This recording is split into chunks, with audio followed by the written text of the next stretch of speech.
Hi again, everybody, as we approach the Ides of March. Welcome to Unanchored Boston with Bob Lobel. I'm Mike Lynch, and as always, we are brought to you by Cold Springs RV, your destination for all things camping. And where? Glad you asked. Where in New Hampshire, of course, and by the great George Gray. The big wheel, we call him, at 309 to George Gray's Lexington Toyota 409 Mass Ave in Lexington, Massachusetts. And we are thrilled to have a big wheel of our own right here. The one and only Boston 25, Butch Stearns. Bob Lobel, take it away. Well, Butchie, the last time we left you were standing in an office at Boston 25 with your clothes and everything else. That was the last time we saw you on this podcast, and now it looks like you're back home. Back in the house. I've been accepted back. Been allowed to come back home. For the people who just tuned in, can we make one thing clear? I did have my clothes on the last time. Yeah, but it didn't look good. You had a whole rack of ties and shirts and clothes. And we really thought that your wife and your kids had thrown you out of the house. Yeah, well, it was an easy conclusion to draw for many reasons, just the visual right then. But if you talk to anybody who's close to me, that's an easy conclusion to draw also, Mike. But fortunately for me, it didn't happen. By the way, to have you with Bob next to you and tell me how thrilled you are to have me on. I mean, I had to have a flashback to when I was recording my first tape in my bedroom and sent it to Lobel and watched you on the air. And I told Lobie, I hounded him for a week. I've always told this story, Bob, but it's so true. No emails back then, no internet. And I called him for a week and he finally calls me back. Butch, this is Bob Lobel. I'm like, yeah, whatever. One of my friends, busted my chops. He goes, what do you want? I said, I want your job. He said, stand in line. He goes, by the way, is that your bedroom behind you in the tape? He goes, all right, you have to come in. We have to talk. So young people, be persistent. Yeah, you were persistent. I don't know how you pulled off the Super Bowl. You still alone out there doing all your stuff alone? It is what it is. I mean, let's not go down the whole local TV business rabbit hole, but if we did, I mean, it's like the corporate world and a lot of businesses, they don't ask you to do more with less. They just have cut everybody and departments and things to the bone where you either do it or you leave. So it's really that simple. And so, last night was a good example. And you guys know this time of year. Here we got NFL free agency. We got baseball about to start up, the playoffs with the Bruins and the Celtics, right? But it's also high school tournament time. So my cameraman Walt went and shot an unbelievable slugfest of a 38-35 game that ended on a final shot. And I had, time to put it in and everything, but I'm wearing every hat. I'm editing, producing, writing, doing it. And I just barely got it on the air 5 minutes before that. Do I want to be doing that at this point in my career? No. But if I want the job, that's the reality of it. It is what it is. People don't care, and I understand. Don't talk about the pregnancy. Show me the baby. Those kids didn't care. I got them on TV. Yeah, that's all that matters. Mm-hmm. I was on Boston 25 last night with Butch Stearns in the winning basket, and we're going to play it over and over again. And play it 5 years, 10 years, 20, 30 years from now. Right. I was thinking about you too, Lynchy. I still have the voicemail from you and your daughter Thanksgiving night when I had you this close to coming on our show, but for reasons we won't talk about, you had to pull out at the last minute, but you handed the phone to your daughter. And I think you had a couple glasses of wine that night, if I'm not mistaken. And I had him this close, Bob, but anyway, he made the show anyway because I paid a tribute to him because that was a dramatic finish to the Swampscott Marblehead game, correct? Yes. And I believe it was your son-in-law who had the video on his phone. Yes. And again, with resources, my cameraman only shot the first half, so we weren't there for the second half. So I courtesied you. No, I courtesied your son-in-law and said that was your son-in-law. So I said, see, Lynchy made the show anyway. Whatever it takes. I'm watching Boston 25 last night, and I'm watching the WBC. Yeah. I don't know if you had a chance to watch them. You're probably too busy getting ready for your. No, it was on our air, and again, inside TV, we decided to tape from 10 to 10:30. So I was in a position where that newscast wasn't going to run until midnight or later. And I never addressed the WBC. I can't because the game's still going on. But I was watching it. I saw Roman Anthony's home run. I saw the way he and Aaron Judge reacted. I saw the way the current players are in awe of this kid. It was pretty cool, wasn't it? It was very cool. How about Duran? I mean, forget Duran had 2 home runs for Mexico and threw out Anthony at third. I know. The relay. I mean, Duran and Bregman, and Schwarber, the Red Sox are all over the place. Why can't we get players like that? It was all over the place. There we go. I knew that was coming. Well, what's the over-under every show? 10 minutes? Because I'm taking the under. I took the under today too. The over-under was 10 minutes in, and he did, let's see, 5-something, boy. Yeah, 556. Oh, yeah, you won that one easy. You're playing with house money now. Oh, shut up, both of you. Bobby, let's talk about Durant. Let's talk about Durant for a minute. Yeah. I mean, it's the yin and the yang, isn't it? 2 years ago, he was an MVP candidate, and rightfully so. He had statistics that filled up a stat sheet that, guys hadn't done in years. And last year, he wasn't that. But now they're expecting him to be the number 3 hitter. I guess this is the big question about the Red Sox this year, right? They didn't sign Bregman. We all know the deal. They didn't get anything for Rafi Devers. They did beef up on pitching. We'll see. There's questions. There's always questions. But beef is strong. Beef's a strong word. Yeah, they're putting a lot of people under a lot of pressure. They're committing to Duran as the number 3 hitter, which means they're expecting him to be the guy he was 2 years ago. They're taking Roman Anthony, who, by the way, doesn't look like the lights are too bright for him this day, right? But they're putting a lot of pressure on him to be the guy. And he had a home run last night that's still going. It's unbelievable. And Ceddanne Rafaela and all of them. So we've seen it before. Nobody expected anything from the 2013 Red Sox. And I know that's a whole different season. We add in the whole vibe from the marathon bombing and the cause that was behind it and everything. But I don't know if they're going to be good. I think this is one of these years where they could contend for the AFC, my head is, for the American League East, or they could be bottom dwellers. I really do. I don't think they're bottom dwellers with Garrett Crochet and Aroldis Chapman, though. I don't know why Crochet didn't go to the WBC after watching that last night. I know he's got other issues, but no, I don't know either. I don't know either. I'm kind of glad that he didn't. Butchie, about the WBC, it's kind of come out of nowhere. I mean, all of a sudden, it's a big deal. Well, I disagree with you a little on that. I don't think it's come out of nowhere. I think there were a lot of people that took this as a big deal, but it didn't get the television coverage. Fox wasn't behind it. And I don't say that because I work for the network, but there was no major network behind it. It was kind of on in different places all over the world. Now they've capitalized on what the NHL did with the 4 nations on the coming off of the Olympics. 4 nations. Yes. The 4 nations did. Well, you answer me this question, both of you.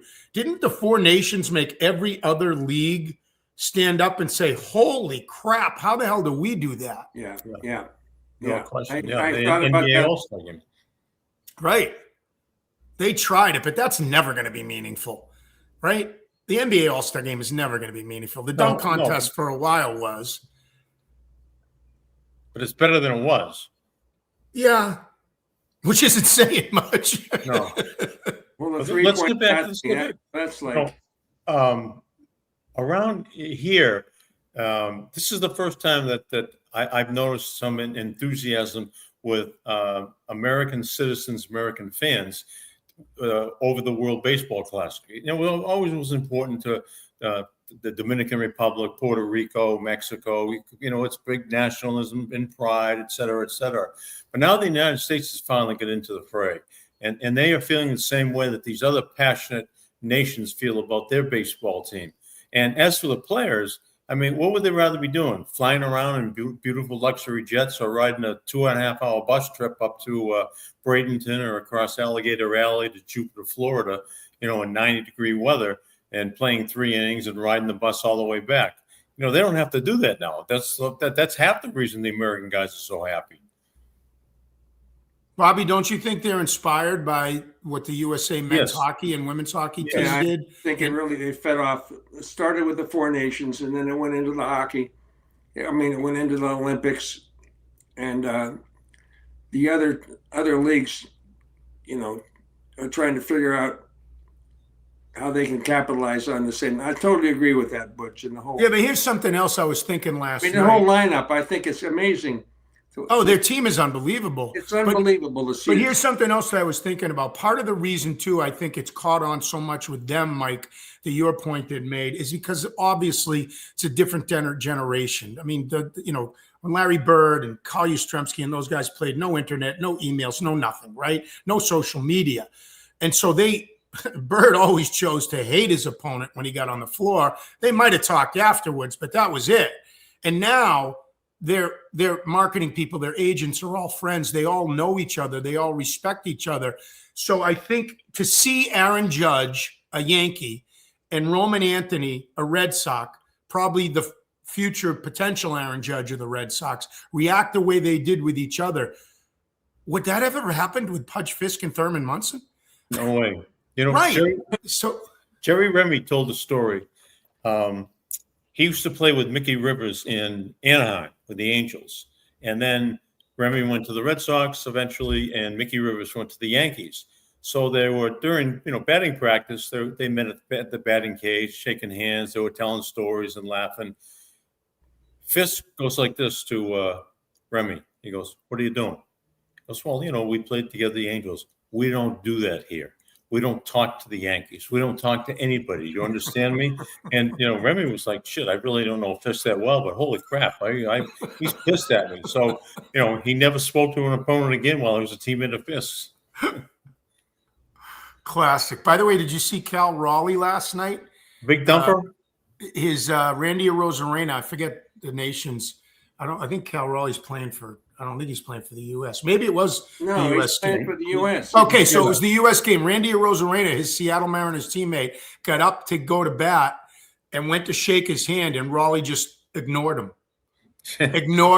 Great. I loved it. It was old school. You're right. It was like the Four Nations. It was like the Olympics guys, same team guys playing against each other. Okay, first of all, the local teams. The Patriots are not going back to the Super Bowl. The Red Sox are not going to the World Series. The Bruins are not going to win a Stanley Cup. But the Celtics might win an NBA championship. Would you agree that's the status? I wouldn't be so strong with the not on anybody but the Bruins. Well, you're telling me that no, the Patriots are not going back to the Super Bowl. Why aren't they? Look at the schedule. Okay. It's the same reason they went to the Super Bowl last year. Look at the schedule. I don't disagree with that, but I mean, don't we think that Drake May could have some of that little pixie dust in him? Look at the schedule.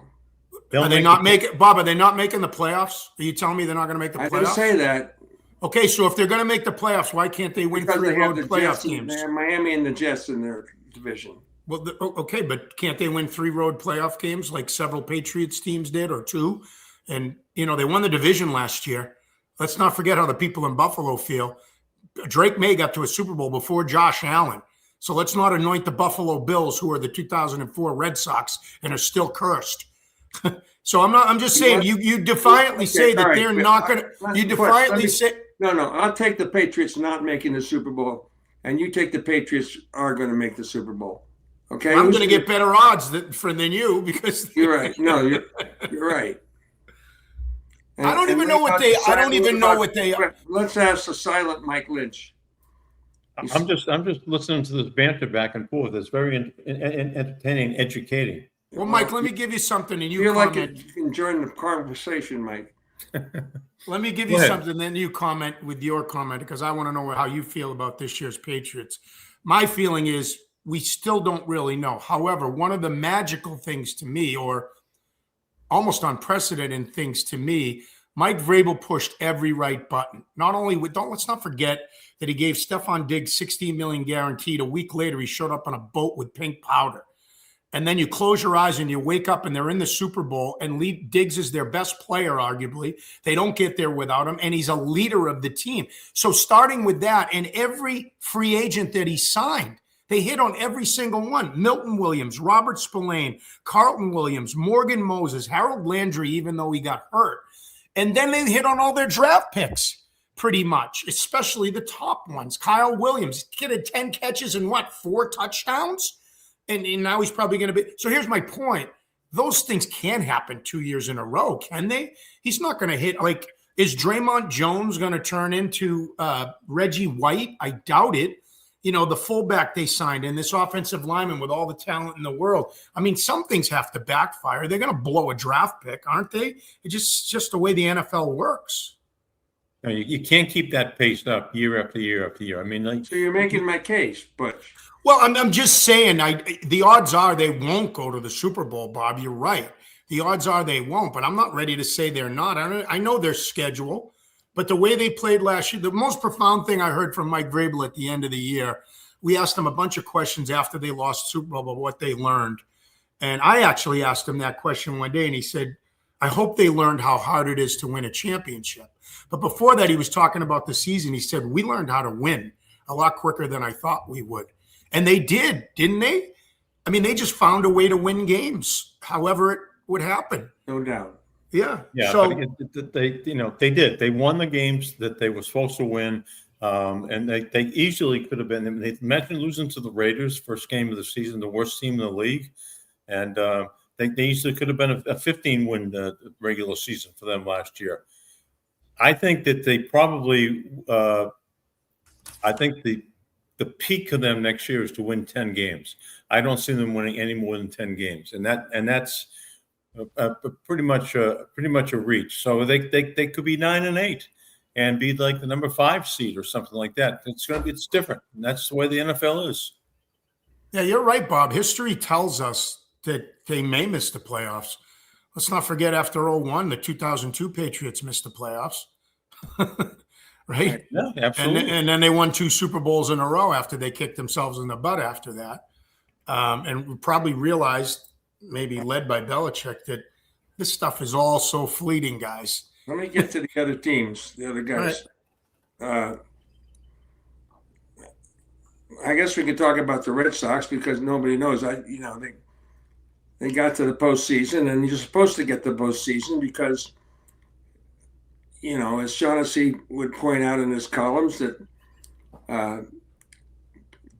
because you're selling hope on a stick, fans, and if you can get to the playoffs, because the playoffs are so expanded, and you just have to be an average team to get to the playoffs, and then anything could happen. Last year, the Red Sox got to the playoffs, and they won a game against the Yankees in the playoffs, and they almost got past the Yankees. So, why did they lose to the Yankees, in your opinion? Because they put out a lineup you and I can't even remember. Have they improved it at all? That remains to be seen. They lost Bregman, and what? You're making my point, Bob. Not only didn't they improve it, they made it worse. Yeah, Roman Anthony might get better. Yeah, Duran might go back to being the guy he was. Some other guys might evolve. They brought in a young kid, right-handed batter, who has a little pop and can play 2 different positions in Durban. And they brought in the first baseman there, who's a right-handed guy. Contreras, yeah. But, I mean, have they improved the lineup? Are they going to face the Yankees? I mean, the Yankees lineup kills them. And I don't know. I agree with you, Butch. I think they're not going to win the World Series. They snuck up on a lot of teams last year, and that's not going to happen this year. I'm sitting in the other dugout last year. I'm going, who are these guys? If I'm like the teams in their division, who are the Red Sox? Who is that guy number 19? Sounds like a fan, like a Red Sox fan. Who are these guys? Yeah, pretty much. They're not going to sneak up on anybody. However, their pitching has improved. They picked up what's his name from Sonny Gray, Philadelphia. They've got Crochet and Gray and start to pray. The what? Crochet and Gray and start to pray. Right. But no, I think they're going to be good, and I do not fear the Yankees at all. You can say whatever you want. I do not fear them, and I think they're going to be interesting. They didn't get interesting last year until like August. I mean, it said, geez, these guys, they might be going to the postseason. They're pretty good. They're likable. They hustle. They run. They look like they're having fun on the dugout. Looks like they're a pretty good bunch of guys. And this year, I see them building on it. I'm excited about it. I went to one spring training game down here, and of course that was the day everybody took off for Arizona with the World Baseball Classic. But the two guys left behind, Contreras and Trevor Story. Chapman was still there. Crochet was there. I remember that game. Yeah, that was a Sunday game. Yeah, and they played the Orioles. And yeah, it's I like what I see, and I could not say that last year, but I like what I see a lot.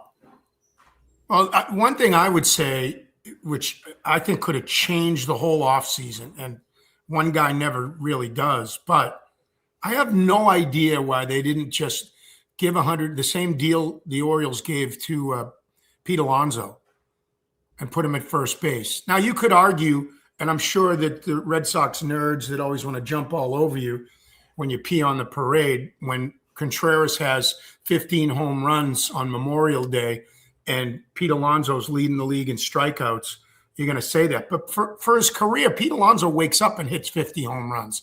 If you stick that bat in the middle of a lineup, everybody else gets different pitches to hit. We all know that. So that's exactly what they needed, and they didn't do it. Why? Why? Because they have to win the deal? I just don't get it. And on the flip side, Craig, if you really look at the deals Craig Breslow has made, he's been a pretty good GM. He's made a lot of deals that have worked out. But to me, it all goes to John Henry. He still doesn't want to spend the money.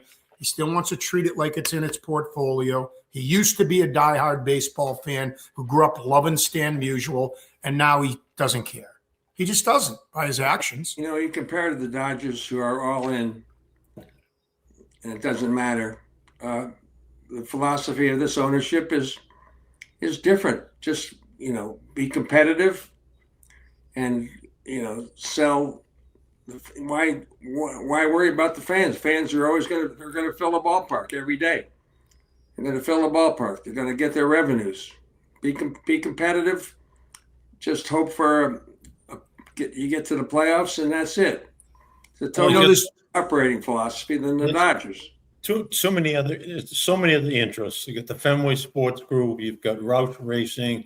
You've got Liverpool. You've got concert halls. You name it. And this. You're right, Mike. That's where their philosophy is. That's where their business. Yeah. That's their business.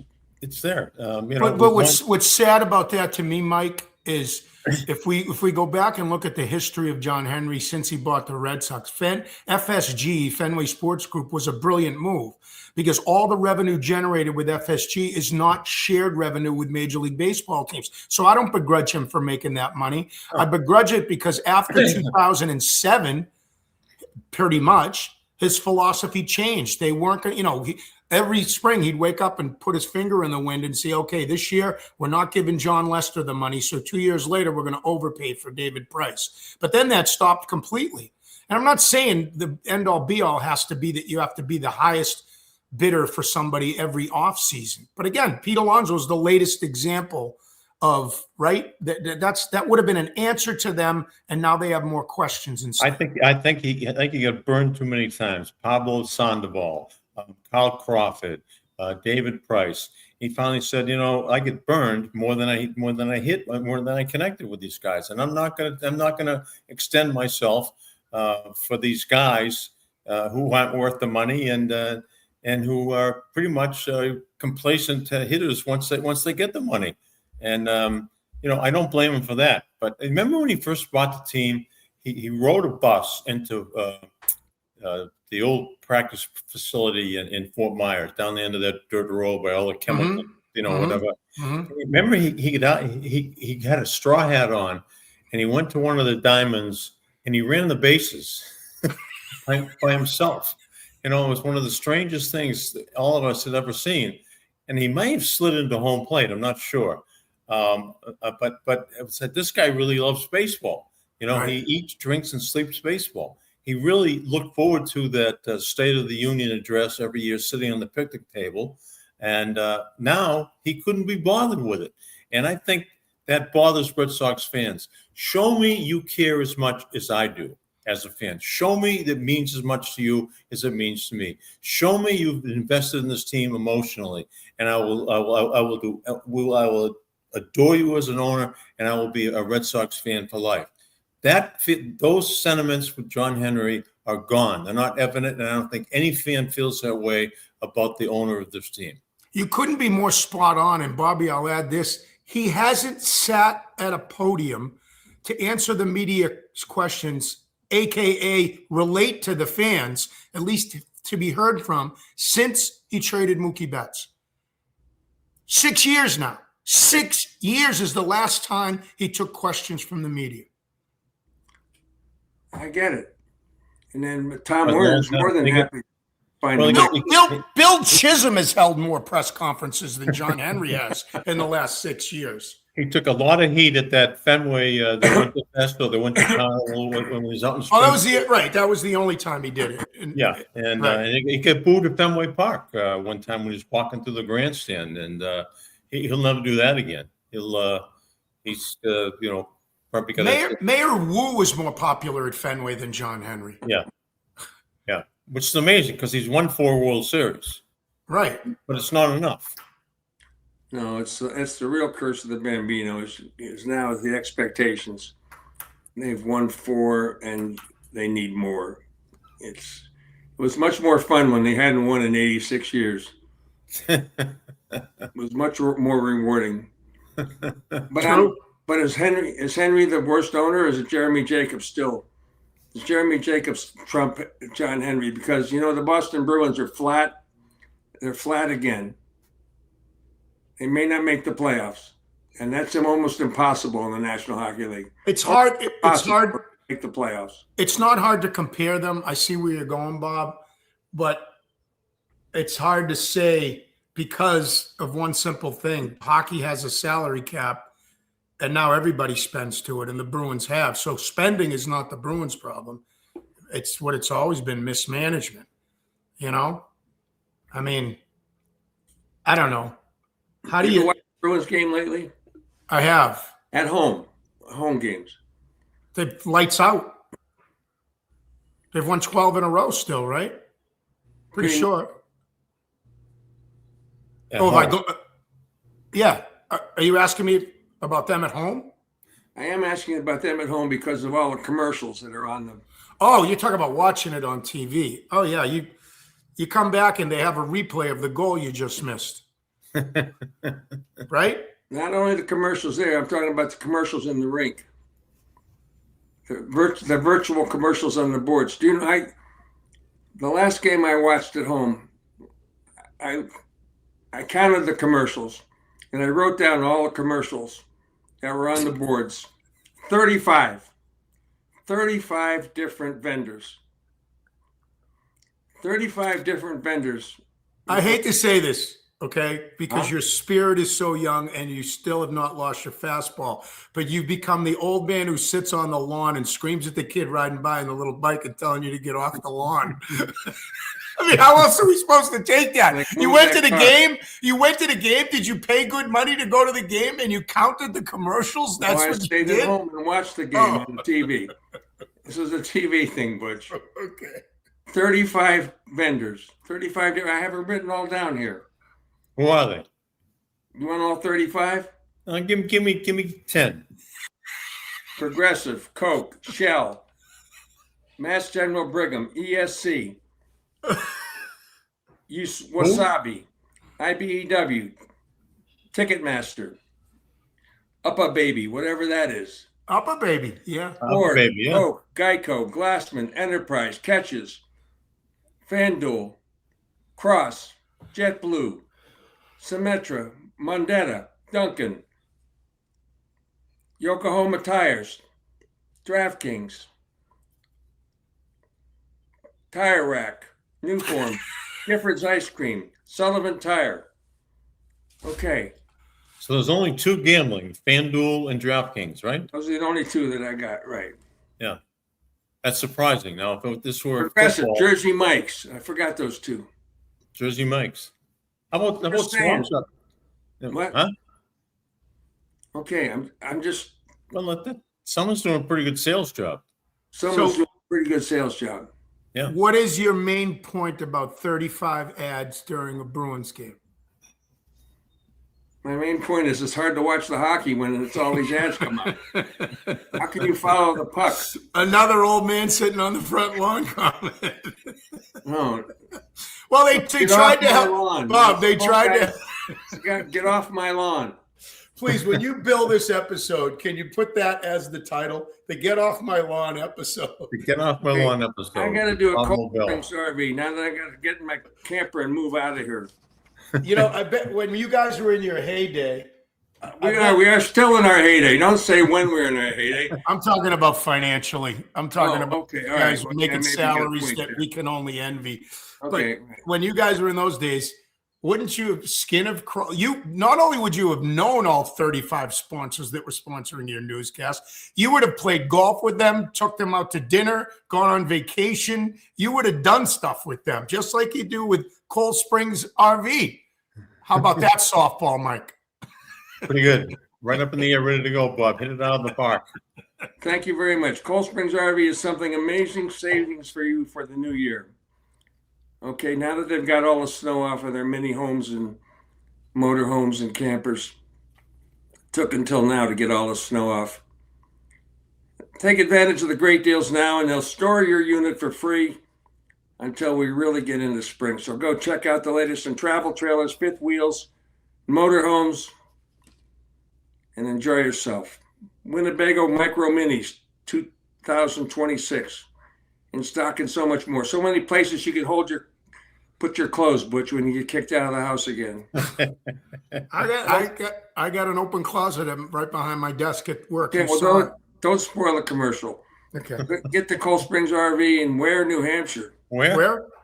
Thank you very much. It's west of Goffstown and St. Anselm's College, which is right there. Oh, yeah. And north of Tingsboro, where my friend Donald and Jackie live. Cold Springs RV in Ware, New Hampshire. Don't forget to tell them Lobel, Lynchy, and Butchie sent you. If you don't mind, Butch, I'll just use your name. Sure. Learn more at coldspringsrv.com, which is, if you're going to go on the internet, which of course you are, go to coldspringsrv.com and you can see for yourself what they have for you. All right, I thought I was doing you a favor by giving you the 35 commercials, and that's the only one that really counted.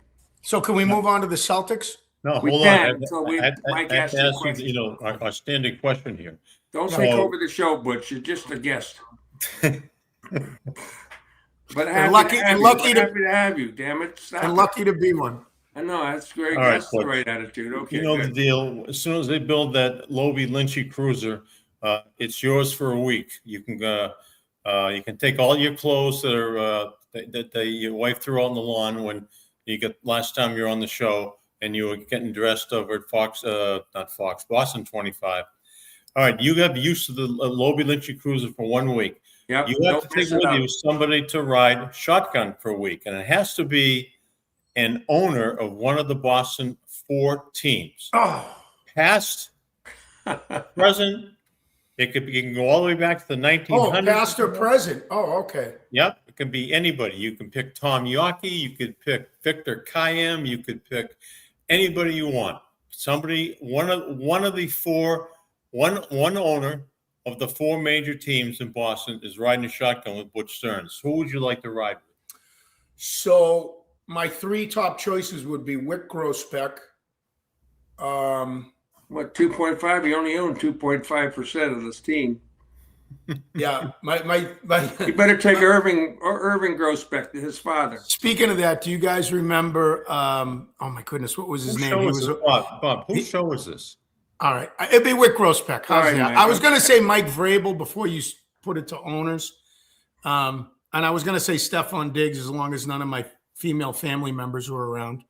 But I'll say Wick Grossbeck because I've gotten to know Wick a little bit, and I just think he's a cool dude.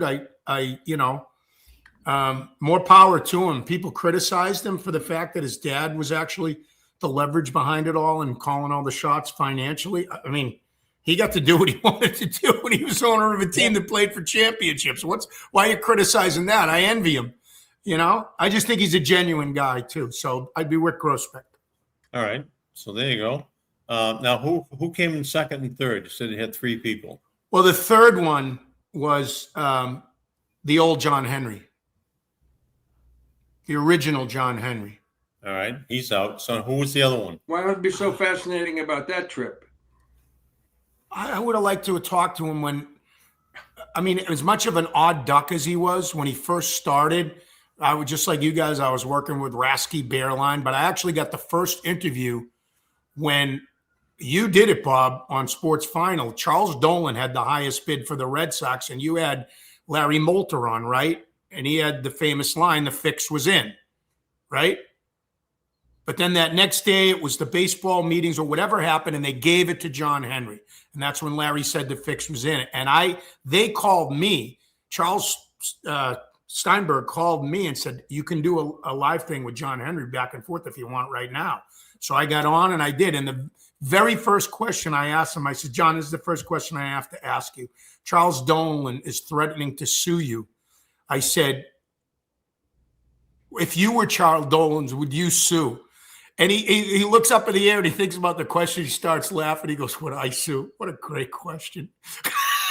I was like, man, this is a genuine guy. He said, that's what I would have said. Oh, that's a great question. I'm not going to answer it, but it's a great question. So that John Henry, and I'll tell, what's that? No, go ahead. I'll tell you one of the other things I respect. We were all there when the Red Sox beat the Cardinals in 4 games, and we were all there. During that pregame show, that was a monster day on Fox. It was the 2000, actually, I'm sorry, this was Colorado. I believe it was Colorado. No, it was 04. I'm sorry. We were in St. Louis anyway, and John Henry came on the pregame show. It was on our air. We had a monster pregame show.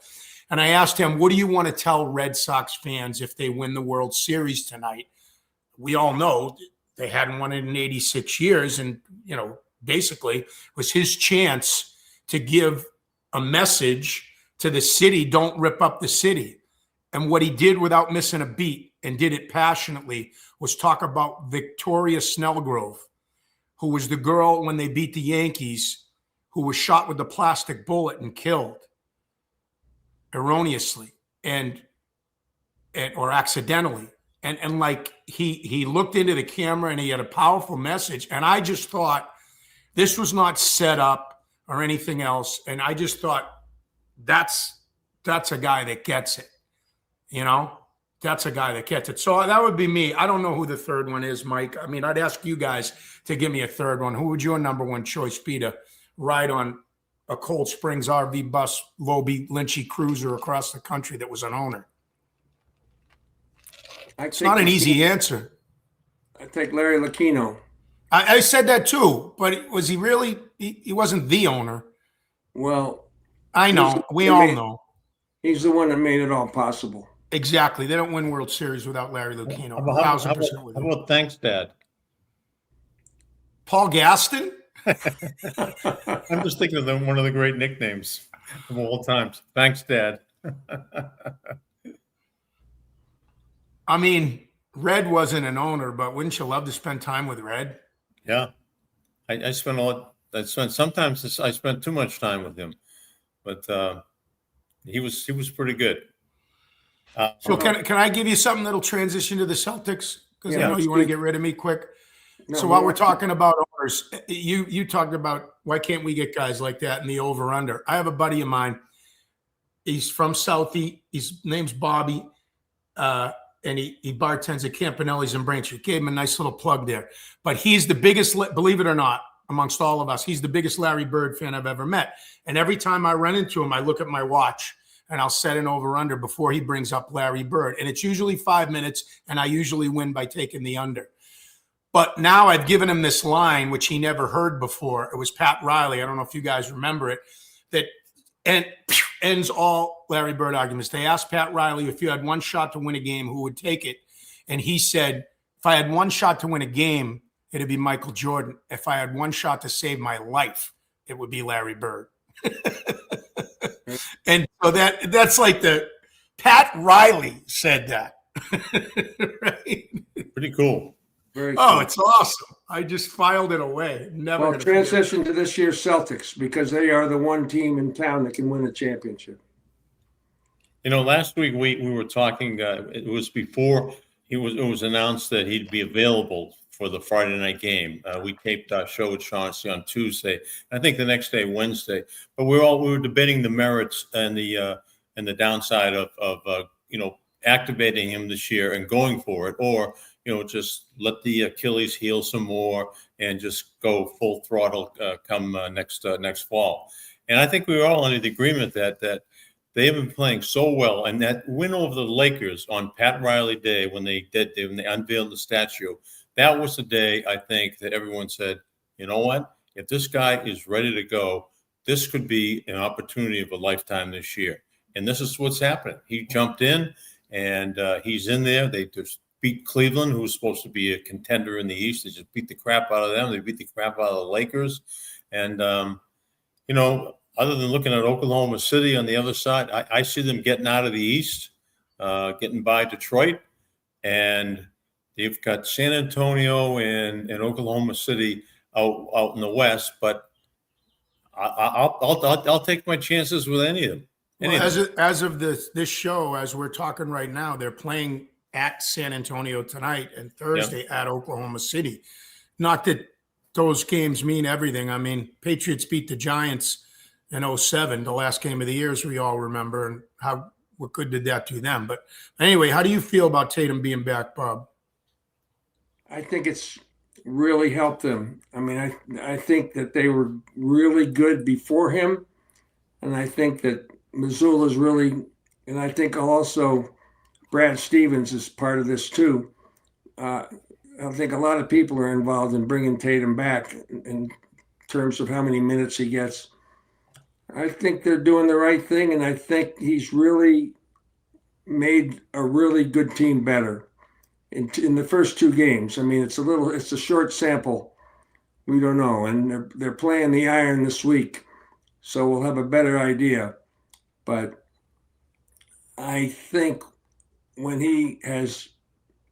after the first half, when he was ice cold and was bothered by nerves more than anything else, I think he's really made them, hard to say that he's made them a better team, but I think the potential's there because they've got so many different pieces to play with now. And it's a strange league to figure out sometimes, but I'm pretty excited about what I've seen so far. I think we should be, and I'll make 3 quick points to sum up how I feel about the Celtics since Tatum come back. One, it's remarkable that if you had to use 2 extremes, oh my goodness, he's so rusty, he's going to struggle, he won't be ready for the playoffs. The other extreme being he doesn't miss a beat. Isn't he closer to that one, that he hasn't missed a beat? Close. I mean, really, he hit they didn't need it to win, but he hit the clinching shot the other night when he shot 6 of 16. I mean, he's one of the best players in the NBA. The number 2 thing is this. I think it was a legitimate narrative. Jaylen Brown has stepped up in his absence, so he's a legitimate MVP candidate. He won't win it, but he's a candidate. And I think it was a legitimate conversation to ask, well, is this, Tatum's a ball hog. He needs his time. Is it going to mess it up? So far, I don't think so. Do you guys? I don't think so. I don't see signs that's going to. And I also think that for all that we talk about that they hate each other, 1A, blah, blah, blah, I think they're matured together. And let's not forget they've been through this together for 7 full years now, I think, together. Might be 8. I think this is their 8th year. They've been through a lot of wars together. So I don't think that's going to mess up the chemistry. And here's the most encouraging thing. I think they're going to be favored to win the title, and I think they should. And here's the third reason for all of it. Baylor Shireman, Jordan Walsh, Hugo Gonzalez, the secondary guys that would be fighting to be part of the playoff rotation, have made the decision really hard for Joe Mazzulla now because, at least since Tatum's been back, do you see Shireman with 16 points and 4 3-pointers? I mean, that guy probably lost more minutes than anybody when Tatum came back, and all of a sudden He played 18 minutes off the bench and scored 16 points and is looking like he's confident as hell. So they have everything going for them as long as Tatum continues to be what he looks like. And I think they'll be favored to get to the NBA Finals from the East, no doubt they are. But probably to win it, or at least even money with somebody like Oklahoma City, I think it's going to be the Spurs, though. I like the Spurs Celtics for a matchup. I really do. Well, there's no question that I think that this Tatum, Jalen. I think when they won the championship a couple of years ago, it showed that they didn't give a crap about number of touches, number of points, who had the ball, last, who had the ball in the money shot, who had the ball in their hands. I think they outgrew that and they matured and they realized that, together they both can get what they want and they can give the team a championship.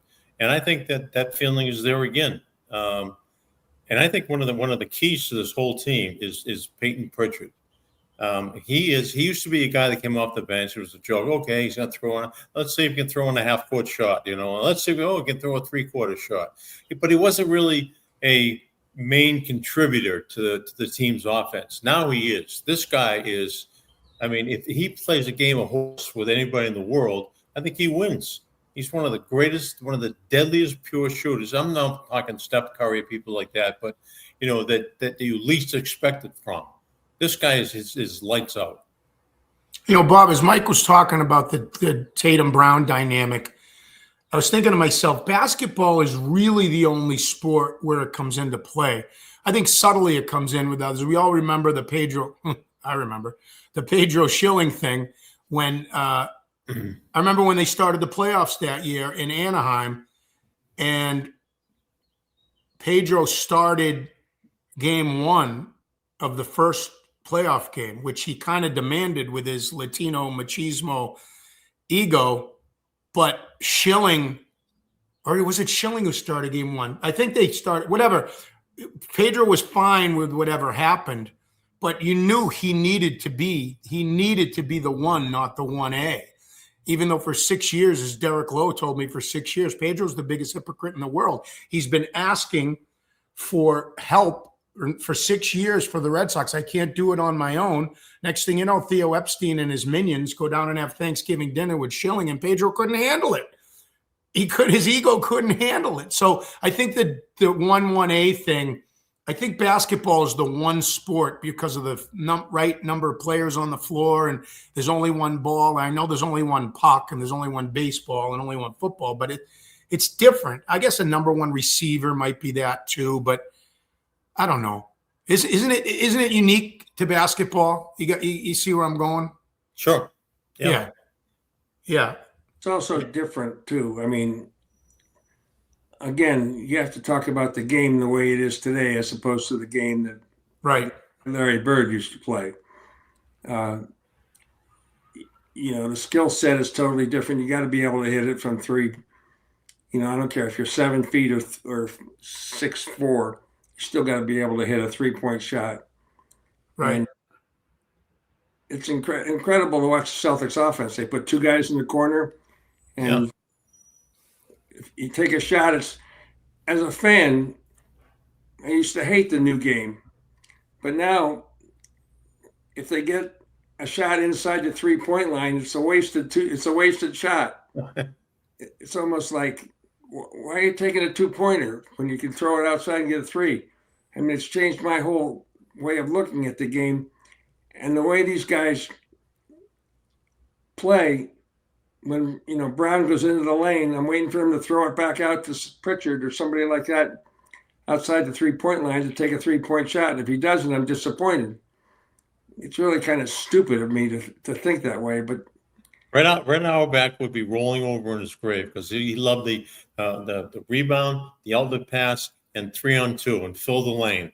And you'd always have a 3-on-2 coming down, and one of the two wingmen, and if the defense split, the guy had the ball would either stop at the foul line or come right through. Now it's like when they have fast break, everyone runs to this spot. You run here, you run there, and we'll kick it out. And if you kick it around enough, you get someone with a dead-eye 3-point shot. That's the way the game is right now. That's a How little about different. Tommy Heinsohn? How about what Tommy Heinsohn would have been like right Go now? crazy. But, that's the way the world is today. And that's the way basketball is today. Different from your question, Butch, about Tatum. I know we kind of veered off the argument about being number one and 1A, but I would have been concerned about Jaylen Brown too. I mean, they're making a lot of money, so you say, get over yourself. You're making $300 million. Get over yourself. But I would have been more concerned about Jaylen Brown having such a great year and now having to subjugate himself to Tatum coming back. I can only imagine when Tatum was being introduced at the Garden, what Jaylen Brown was feeling. Yeah.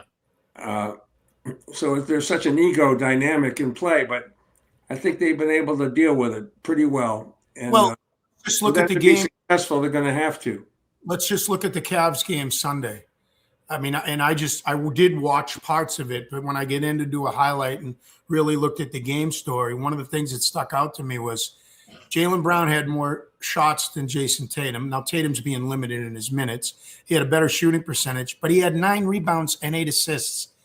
He's continued to do while Tatum was on the floor, at least for this game, which is the one that Tatum's looked the most healthy, what he's done all year in his absence. He's a facilitator. Remember how much of a turnover machine he was, even when he had all the talent? He's not doing that anymore.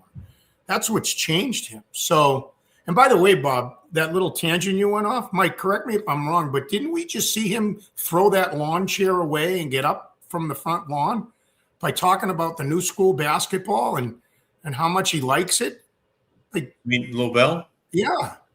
He was the old man on the get off my lawn, but now he's preaching to the new generation. Hey, let me Bravo, Bobby. Bravo. Mike, here's the question for Butch. So tell me, you taped your newscast before 11 o'clock. Yes, I did. So Look what would live. have happened if Roman Anthony had broken a leg in the 8th inning and your newscast would already have been taped? You wouldn't have heard it on Boston 25. Seriously, you wouldn't have had to redo it? Mike, Bobby, do you think I want that to happen? I would have stayed. No, I'm not saying you had anything I'm just to do telling with you, that decision. the people saying, in the control room, all the people who do the plumbing, okay, let's take it out of the they're sports. gone. They left the building. Oh, okay. Elvis All left right, the all building. All right, they're Okay. driving home. All right. I would have had to go on my phone and say, everything you're watching on my sportscast is BS. There had been a bombing in Boston. You wouldn't have heard it on your newscast. You wouldn't. You're have probably going to get me in trouble for saying this, but there's a lot of things that are. I'm not going to give you the percentage. A lot of things that are taped and look lives and not lives now. Let me ask you this. What did you go to spring training? No. Did anybody go local? Duke Castiglione went, and with all due respect to Duke, his dad lives down there, and that was probably a big factor. And I'm not criticizing him. I wish my mom and dad are gone, but I wish I had someone that I could go down there and stay with too, because then I could have made the station want to swallow it better. It's just reality. I'm not criticizing anybody. I mean, we all went to a Super Bowl that nobody expected to. So when they did Channel 4 go down there, I couldn't tell you. I don't think so. Usually Danny Roach makes a trip, but I don't remember him making one. And I think he has friends or family down there too. And I only say that because that's the nature of the business, is that you would think, $1,000 at the most for a flight for 2 people and a couple of hotel rooms or whatever it is really going to change the world. Well, they're watching every penny they spend now. And rightfully so. I mean, I want to keep my job. I want to go out when I plan to. You won't. I know. Here's a little wake-up call. You won't. I can't believe you said that, and I'll tell you why. I always tell people when your names come up, and even when they don't, I bring them up, and how much you guys have meant to me and how much you helped me and how much I've paid it forward. Proud to say that I've done it because of what you guys did for me. But I have a plan. I've actually gotten more aggressive planning retirement and put a stake in the ground. I'm not going to say when it is, but I always say this about you two. I say, look, if I actually get to go out on my own terms, I will be an exception. And I said, please listen to what I'm saying. I'm not telling you I'm exceptional. I'm telling you I'll be an outlier, because the two best sportscasters this town has ever seen, for different reasons, weren't able to do that. Even though you were close to it, you weren't able to do it. And it's nothing against you. It's the business. We all know it. Jack Hines told me the first time I was putting a tape together, Channel 56, you'll make it, kid. He goes, but keep one thing in mind. This is not the gold watch business. That's what he said to me. And he's so right. So if I get to go out on my own terms, I mean, I guess that's a feather in my cap, because it's not where I'm going to hang around, believe me. But you're right, Michael. The odds are it's not going to happen. How old are you, Butch? I just turned 66. Oh. Numi had the best line of all. What did Numi say? No happy endings. There are no happy endings in this business. No happy endings. Yep. I'll give you one funny thing about the age thing. I don't care about my age. I never have, and I know you guys probably haven't either. I mean, literally, like, if people ask. But I've had this conversation numerous times. We hire so many young reporters, and they're oftentimes from here and moved away and came back, and it's their big break. Oh, where you from? I'm from Cohasset. Oh, I said, how old are you? 28. I go, how old are your parents? Oh, 54. I go, oh, they're my age. And the only reason I do that is I would prefer that the people at the station don't know exactly how old I am. It's none of their business. They do now. No, Mike. The secret's safe with us. Whatever.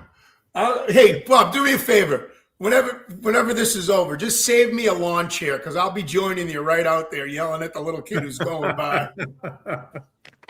Hey, let me get a good spot in here for our good friend George Gray. Yeah. If you're thinking about a new vehicle, go where Lobel and Lynch go, and where Butch should go if he didn't live down in Braintree. Go see our good friend George Gray at George Gray's Lexington Toyota. We have been customers for years because we know that George Gray and his entire staff will treat you right. They're family-owned and operated dealership that we trust, and you can trust as well.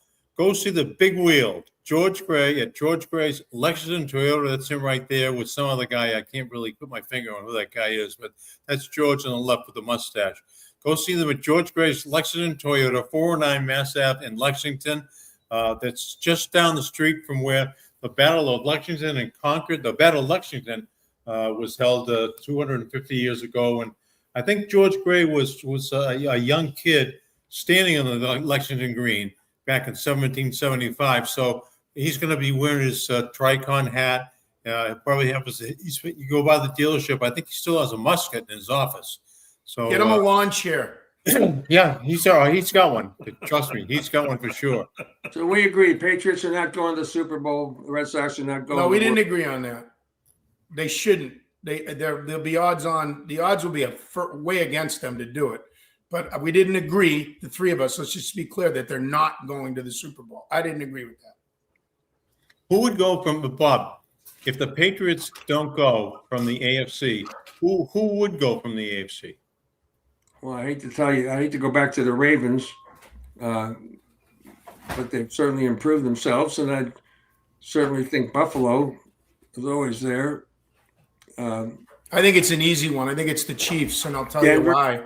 Yeah. Well, Denver or Buffalo or the Ravens, but the Buffalo and the Ravens, I mean, they better get there because their window is closer to closing than staying open. But the history tells us a team like the Chiefs will get back to another one, right? Unless they're not the Tom Brady Patriots, which are going to have a second chapter. But with Patrick Mahomes, you got to believe he's going to another Super Bowl. I still always tell that. Yeah, go ahead. The MVP for the Super Bowl. They just signed that running back. Kenneth Walker, yeah. Yeah, from Seattle. But I always tell this story. You guys know it. If you asked any of us that were sitting on the media tables or any of the fans in that building, the last championship that the Celtics won with Larry Bird, and you had a crystal ball and you told everybody, that's the last time. It's the last time it's going to be. You would have shot them. Said, what are you talking about? Yeah. Right? It's fickle. I wish we could ask this question. This Celtics team, I think we all agree that the 86 Celtics team was probably the greatest basketball team, at least in Boston, ever assembled. Do you think this team is better than that 86? I know the game's different. I don't want to talk about it. Do you think this team is potentially better than that 86 team? No, I don't either. no shot. No shot. Well, I don't either because I don't know. With all due respect to Tatum and Brown, they're not Larry. That's number one. And when you look at that, and the game was different, I agree with you, Bob. But when you look at Bird, McHale, Parrish, I mean, Walton. well, yeah, Walton. And then how good did that make Dennis Johnson and Danny Ainge and Scott Wedman and everybody else? But Bird, McHale, Parrish might be the greatest front court ever. It's in the debate, isn't it? Okay, I'm glad to hear you say all that. I was just asking the question. Okay, with all the numbers retired with the Celtics, who on this year's Celtics team are candidates other than the obvious two, Tatum and Brown? Well, the answer should be none. Derek White, I don't know, but the answer should be none. But if you go by the history of the Celtics, it'll be three more. Right? I guess. I don't know. 1, 2, 3. Who's the Just third? I just was thinking about that. That's all. Well, I don't know who the third would be. It would be Derek White. It would be. No. What, his number retired? He was asking who besides the two obvious, which are Tatum and Brown. Nobody. I mean, if they win another championship, there's a good argument for it, right? You win 2 titles in Boston. It still shouldn't mean. I mean, talk to Steve Buckley. He sort of has the market on this one, right? Why isn't Tony C's number up there still? But I don't know. You win 2 championships in Boston. You're in a different group. You're in a different group. All right. I just thought I'd ask the question. That's all. By the way, you showed that picture of Bobby. Have you guys talked to Bobby at all? I haven't in a while. No, I haven't. Wow. Yeah, he's kind of gone into seclusion. And He's had a bunch of, he had a shoulder replacement, mhm. and I want to say hip replacement, but he's okay. I talked to somebody that knows him pretty well, and he's just that knocks him out of golf, which is a big part of his life. He lives down here in the East Coast, and he's okay though. He's not. There's nothing wrong with him. Yeah, I saw him. The last time I saw him was at Chara's. I didn't see him. I wasn't there, Yeah. but I saw him at the ceremony. Yeah. Yeah, and he's turning 78. It's unbelievable. He still looks like a kid. Like he looks like he could give you probably 4 shifts per game. You know, He certainly does. incredible. Good job, Butch. Butch, Thank you, guys. Always great catch. Hey, look at this. yeah, all along. Where did you get that picture of me? Oh my God, is that AI? Did you just look?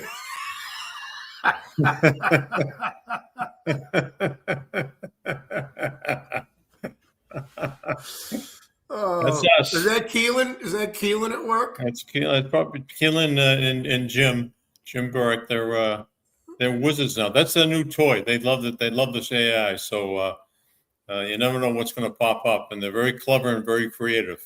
Unlike Lobel and Lynch. I'm not too proud to say this. I love you guys. It's great catching up with you. All right, but you're the best. Good job. All right. All right. Take care. Hey, don't forget to hope you enjoyed us, and make sure you catch us at unanchoredboston.com. And also, we are everywhere on the planet. If you can forget yourself to YouTube, you will find us there. See you next time, everybody.